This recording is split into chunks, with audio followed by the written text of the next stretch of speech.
Hola, muy buenos días y bienvenidos al proyecto IPG Patsala de español. Yo me llamo María Teresa Miramón y soy profesora visitante de la Universidad Jawaharlal Nehru en New Delhi.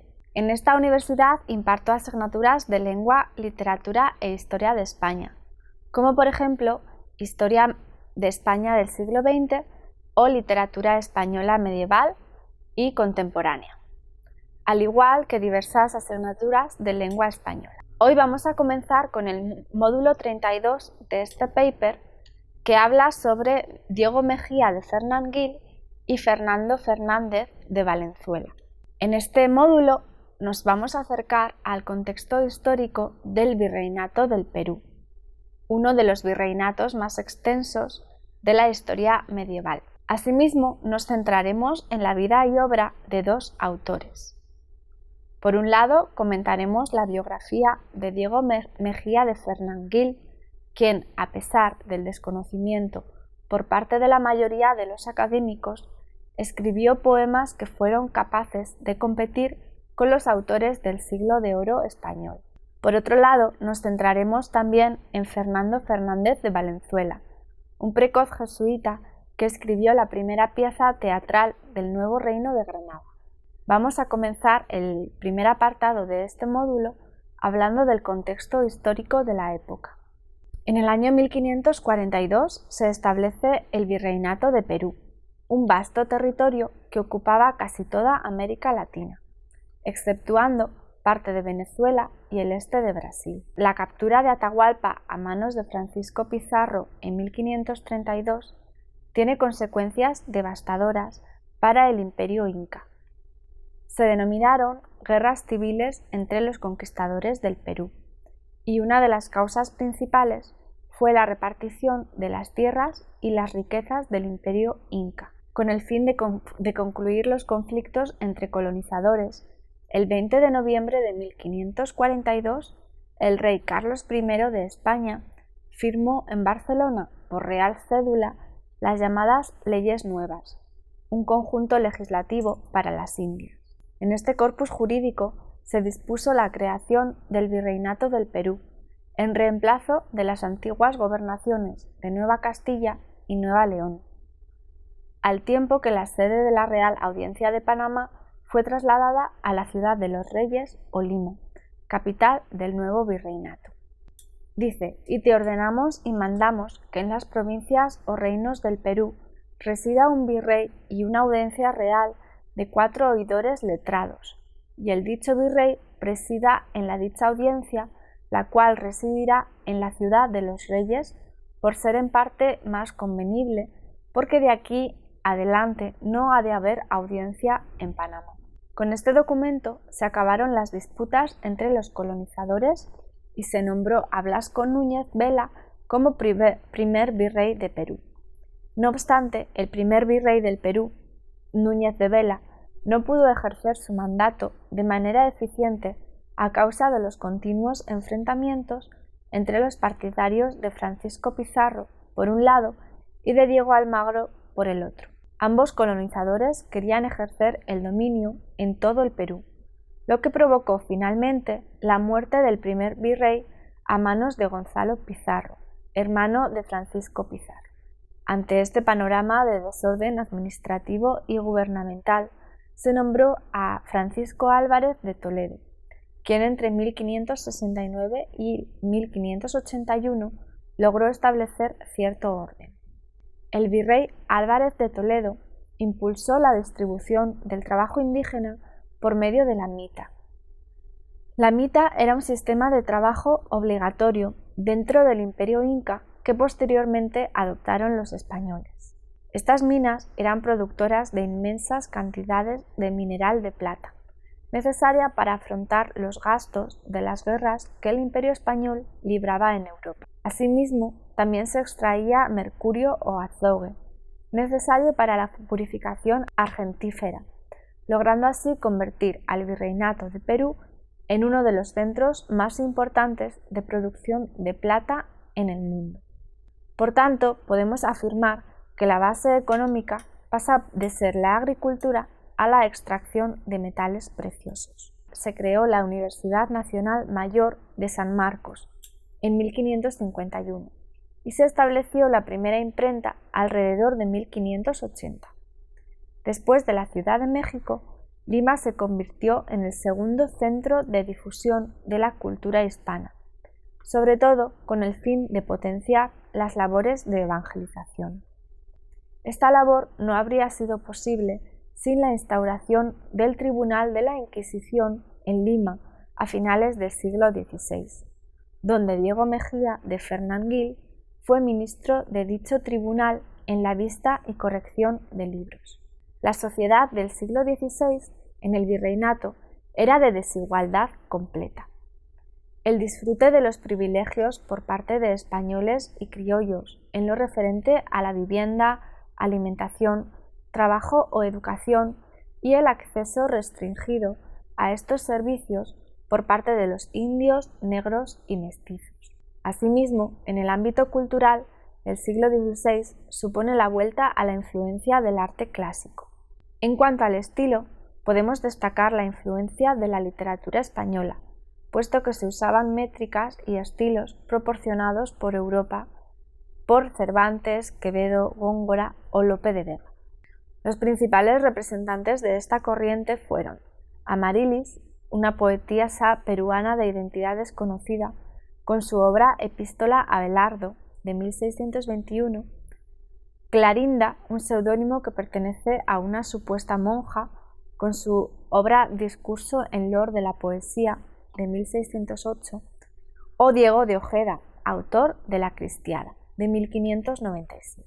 Este es un extenso poema épico escrito en 12 cantos, cuyo tema es la pasión y la muerte de Jesucristo.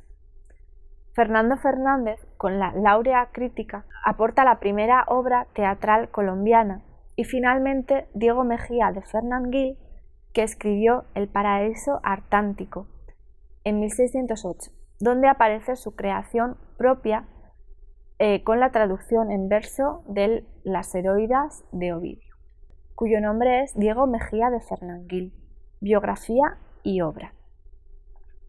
Diego Mejía de Fernán-Gil nació en Sevilla alrededor de 1565. En España se dedicaba en primera instancia al comercio de libros, actividad que provocaría su desplazamiento hacia América.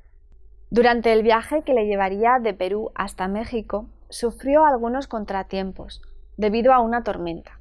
Su barco naufragó y alcanzó el primer puerto de la costa. Desde allí recorrió 300 leguas hasta llegar a la Ciudad de México. Durante ese periodo de tiempo y al año siguiente, tradujo Las Heroídas de Ovidio y escribió su obra más importante, El Parnaso Antártico, cuyo prólogo es Discurso en Lor de la Poesía, de la poetisa bajo el seudónimo de Clarinda. Después de un año en México, regresó a Lima, en torno a 1599, donde envió todo su material para que se imprimiera en España. Fue un hombre destacado en el ámbito de las primeras letras peruanas, y a pesar de ser español, perteneció a la Academia Antártica de Lima. Esta academia organizaba reuniones de poetas cultos cuya actividad se desarrolló entre finales del XVI y principios del XVII. En 1617 desempeñó el cargo de ministro de Tribunal de la Santa Inquisición en la vista y corrección de libros. Las obras principales de Mejía de Fernán-Gil son la primera parte del Parnaso Artántico, de en Sevilla, en 1608. Su título completo es Primera parte del Parnaso Antártico de obras amatorias. La segunda parte del Parnaso Antártico fue terminada en Potosí en 1617 y supone una colección de poemas místicos. La obra de Clarinda se titula El Discurso en Lor de la Poesía. Este documento supone un testimonio valioso acerca de las actividades de los poetas integrantes de la Academia Antártica de Lima. El discurso dictamina que el fin de la poesía se encuentra en propagar la educación, la enseñanza, el consuelo y el deleite. Es la poesía un piélago abundante, de provechos al hombre y su importancia no es sola para un tiempo, ni un instante. Así pues, en este prólogo, Clorinda se refiere a Mejía de Fernán-Gil como un hombre digno de homenaje, puesto que es su maestro en el arte poética. Tú en el Perú, tú en el austrino polo, eres mi Delio, el sol, el Febo santo. Sé pues mi Febo, sol, e Delio solo. Tus huellas sigo, al cielo me levanto con tus alas. Defiendo a la poesía, cebada tuya soy, oye mi canto. Mejía constituye el primer traductor al castellano del poeta latino. Señora principal de este reino, muy versada en la lengua toscana y portuguesa, por cuyo mandamiento y por justos respetos no se escribe su nombre, con el cual discurso, por ser una heroica dama, fue justo dar principio a nuestras heroicas epístolas. Siguiendo las palabras de Chan Rodríguez, además del texto, supone una alabanza mutua a las creaciones de los poetas. Vistos así, el Parnaso y el discurso nos permiten incursionar en el terreno de las sutiles negociaciones de quienes escribían desde América, y conscientes de la ajenidad geográfica y propia, buscaban con ahínco el reconocimiento ultramarino. El Parnaso antártico supone un sinfín de alusiones a la mitología que funciona como reclamo para que el mundo contemple a los poetas peruanos. Y vosotras, antárticas regiones, también podéis teneros por dichosas, pues alcanzáis tan célebres varones, cuyas plumas heroicas milagrosas darán y han dado muestras, como en esto alcanzáis voto, como en otras cosas. Cuyo nombre es Fernando Fernández de Valenzuela, y vamos a hablar de su biografía y su obra. Fernando Fernández de Valenzuela nació en Santa Fe de Bogotá a mediados de 1616. Desde edades tempranas ingresó en el Colegio de San Bartolomé y posteriormente, a los 12 años, en la Compañía de Jesús. Tuvo facilidad para la escritura y las letras, escribiendo a la precoz edad de 13 años un manual de gramática titulado Thesaurus Linguae Latinae. En este manual expone una lista de sintaxis, vocabulario, andagios populares y sinónimos latinos glosados alfabéticamente.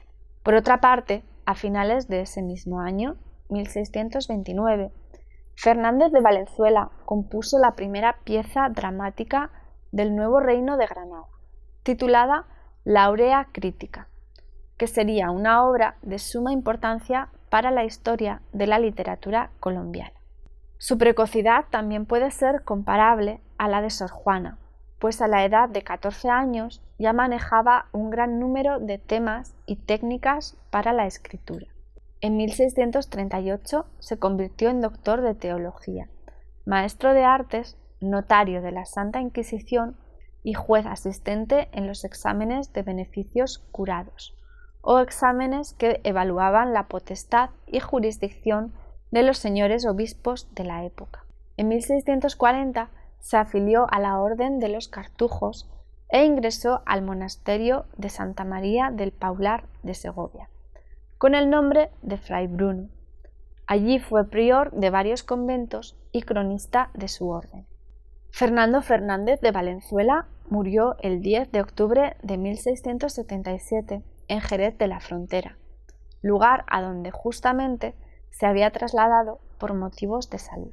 Entre las obras más destacables de Fernández de Valenzuela podemos citar la Laurea Crítica, un entremés escrito alrededor de 1629. A principios del siglo XVI se empieza a desarrollar el estudio teatral en Universidad Española, bajo la tradición latinista y el teatro didáctico. De la Universidad Española se pasó a la Orden Jesuita, que desembarcaría en Perú en 1568 y posteriormente en México en el 72. El entremés de Fernández de Valenzuela es una sátira al estilo barroco que lleva por tema la crítica literaria, donde encontramos personajes como un caballero, un necio, un preguntador y un acatarrado, que acompañan a don Belialís en su afán por hacerse crítico. En el comienzo de la obra, así como en algunos pasajes, podemos observar cómo Fernández de Valenzuela cae en anacolutos o en frases inconexas. No obstante, estos pequeños errores no quitan importancia a la obra. A continuación, exponemos un fragmento inicial en el que apreciamos la disposición de don Belialis para su cometido como crítico. Cabe destacar la riqueza léxica de Valenzuela a la edad de 13 años. Dice don Basilio: ¿qué habéis de dar en ese disparate? Y responde don Belialis: antes es la médula de mi acierto, porque ¿qué cosa habrá más que conduzca al blanco, fin y escopo de mis méritos, que ir a ilustrar las calles de la curia, que las calles lustrar de la filipica, brotando crestas mis honores críticos, cuando en la critiquez me matriculen? Virreinato de Perú hacia 1542. Muchas gracias por habernos escuchado.